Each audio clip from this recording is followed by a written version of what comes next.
Täällä on myös alkanut tapahtua nuorten osalta paljon uusia ja iloisia asioita. Tietysti matka on vielä pitkä, mutta nuoria on kovasti tälle matkalle tulossa.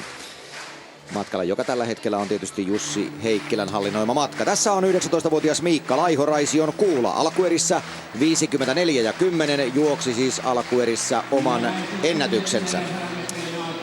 Viereen asettuu 18-vuotias Arttu Kuoreinen, Länsi-Uudenmaan urheilijat. Viime vuoden seiska, myös alkuerissä ennätys 54-76. Viime vuoden kolmonen Panu Pasanen Vihdin Viesti, tällä kaudella juostu ennätys 52-31.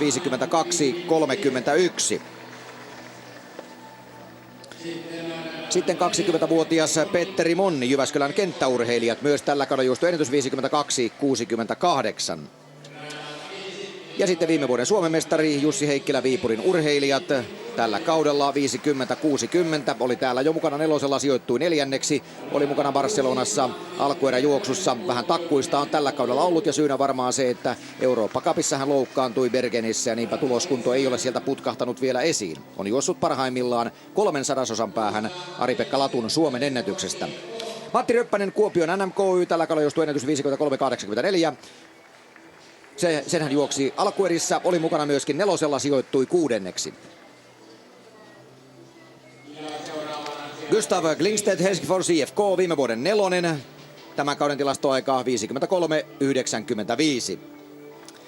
Ja sitten ulkoradalle todella mielenkiintoinen kaveri. 17-vuotias Oskari Mörö, viime vuoden kuutonen. Seura Länsi-Uudenmaan urheilijat. Juossut tällä kaudella 17-vuotisten Suomen ennätyksen 53-05.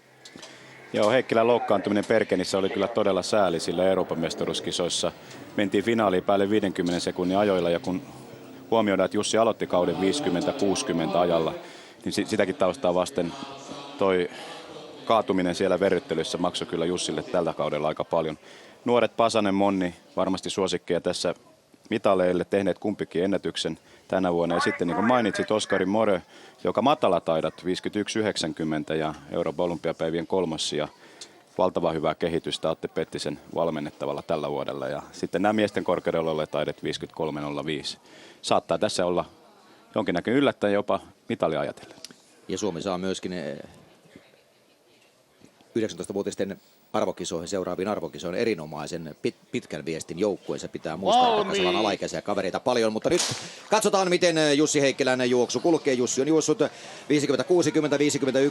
Tällä kaudella ne ovat parhaat ajat, mutta Heikkilä aloittaa tietysti aivan omaa tahtiaan tässä ja vetää ensimmäisen 100 metriä todella komeasti, vaikka joutuu siellä kieltämättä vähän harppomaan. Hyvin tasaista rintamaa muuten Petteri Monni, joka juoksee radalla 4, on myös aloittanut erittäin hyvin. Ulkoradalla sen sijaan Oskari Mörö ei ole vielä ainakaan saanut juoksuaan kulkemaan. Siinä Heikkilä ja Monni kaikkein parhaissa asemissa tällä hetkellä, jopa aika hyvässä tuntumassa. Siinä on Petteri Monni ja sitten Monni vieressä Panu Pasanen, viime vuoden kolmonen. Kolme miestä alkaa irtaantua, viime vuoden nelonen. Gustav Klingstedt tulee myöskin hyvin ja Petteri Monnihan laittaa tässä todella Jussi Heikkilän lujille. Ja tästä tulee kyllä varsinainen paukku, jos Jyväskylän mies 20-vuotias Monnihan menee ylivoimaiseen Suomen mestaruuteen.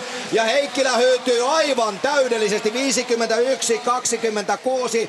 Monni parantaa melkein 1,5 sekuntia saman tien ennätystään ja siinä tulee tämän viimeisen kilpailupäivän ensimmäinen jättipaukku, koska Jussi Heikkilä, viime vuoden Suomen mestari ja tämän kauden ylivoimainen tilasto ykkönen, on aivan paperia Petteri Monnin käsittelyssä. Ja Jyväskylän 20 kaveri on nyt todella näköjään hienossa kunnossa ja hienoissa liekeissä, koska loppusuoralla hän pyyhkäisee aivan heittämällä Jussi Heikkilän ohi ja tällä tavalla sitten Petteri Monnin Jyväskylän kenttäurheilijat on tuore Suomen mestari ja hienolla uudella ennätysajallaan. Valtava on ero Monnin ja Heikkilän aitatekniikassa, varsinkin silloin kun Jussi aitoo tuolla tai ponnistaa niin sanotusti huonommalla jalalla, kun hän juoksee 14 askeleen rytmillä, niin kyllä tuo sulavuus tuossa aidan päällä on ihan eri luokkaa Petteri Monnilla, joka aitoo kerta kaikkiaan hyvin, lukee aidat loistavasti, juoksee rytmisesti virheettömästi ja siinä on tulos sitten näissä kisafiilingeissä noin kovankin ennätysparannukseen. Jussi ehkä pikkusen ei ajatellut saavansa näin kovaa vastusta, juosi täällä aamulla vielä 200 metriä alkuerän ja kun 400 metriä sileä oli vielä sitten aikaisemmilta päiviltä takana, niin sillä tavalla ei olisi ehkä kannattanut antaa ihan niin paljon nuorille miehille tasotusta. Nuoret miehet käytti sen tästä tyylikkäästi ja valta vaihtui. Kyllä, se on ihan totta ja todella hieno suoritus Petteri Monnilta. Katsotaan muutkin ajat vielä. Petteri Monni Suomen mestari 51.26 omalla ennätyksellään. Jussi Heikkilä Viipurin urheilijat 52.14 hopeaa. Panu Pasanen Vihdin viesti niin kuin viime vuonnakin pronssia 52.25.